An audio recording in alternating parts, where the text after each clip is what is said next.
Hey guys, Marble Geezer here, and I've got a pretty interesting article from The Verge about the president signing a new bill into law that's meant to stop deepfakes.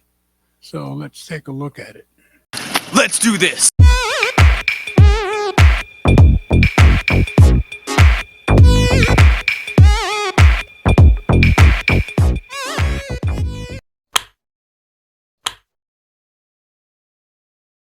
So this came out yesterday on The Verge. Trump signs the Take It Down Act into law. The bill sailed through Congress with a focus on deepfakes and other non-consensual intimate images. The fact that it sailed through, I guess, means that both parties agree on something, which is pretty unusual and a good thing, I think. Written by Lauren Fainer. So let's drop it into reader view. President Donald Trump signed the Take It Down Act into law, enacting a bill that will criminalize the distribution of non-consensual intimate images, NCII, including AI deepfakes, and require social media platforms to promptly remove them when notified. The bill sailed through both chambers of Congress with several tech companies, parent and youth advocates, and First Lady Melania Trump championing the issue. But critics, including a group that's made it its mission to combat the distribution of such images, warn that its approach could backfire and harm the very survivors it seeks to protect. And hopefully they'll explain that as we go along.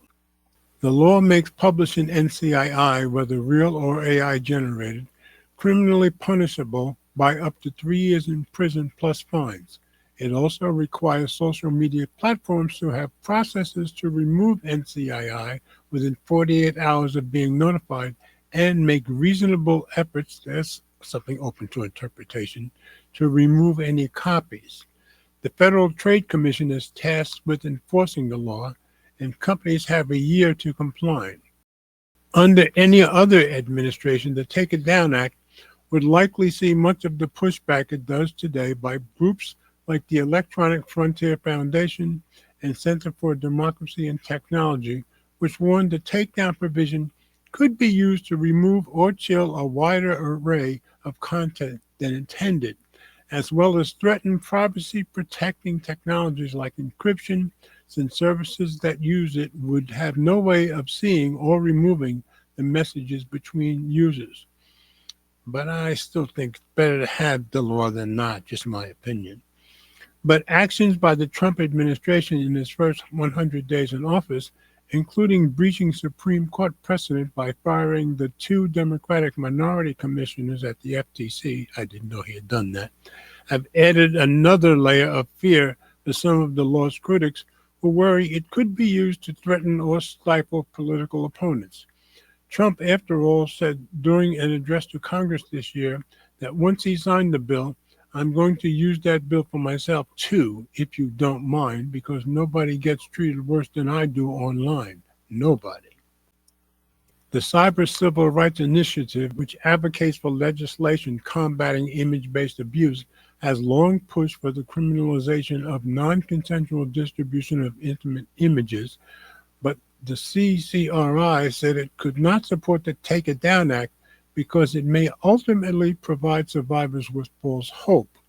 On Blue Sky, CCRI President Mary Ann Franks called the takedown provision a poison pill that will likely end up hurting victims more than it helps. Interesting.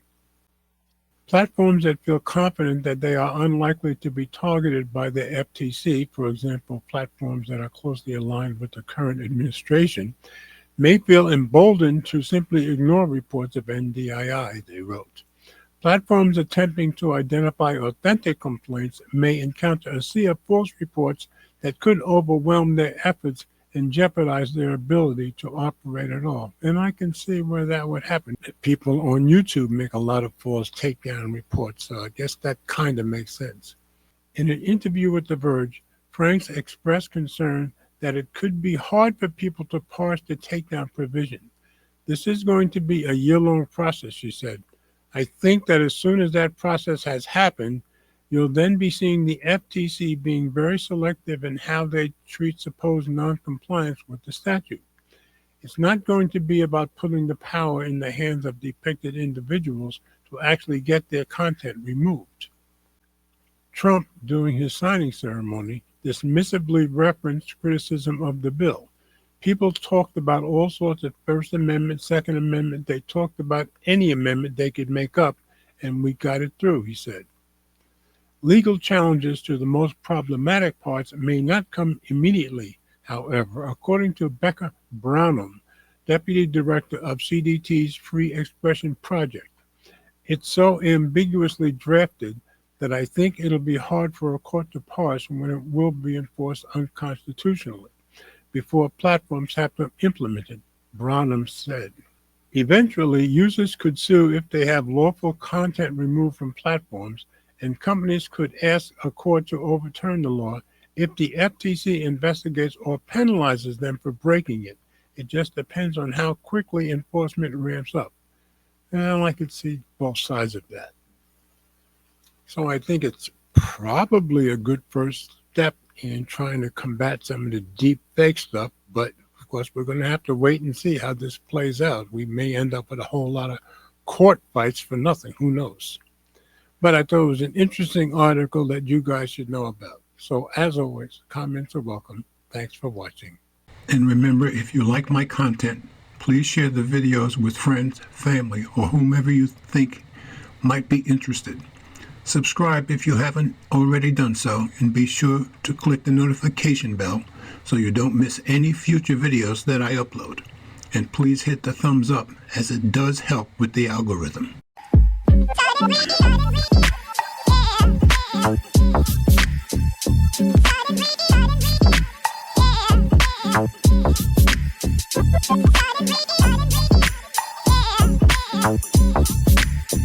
Yeah.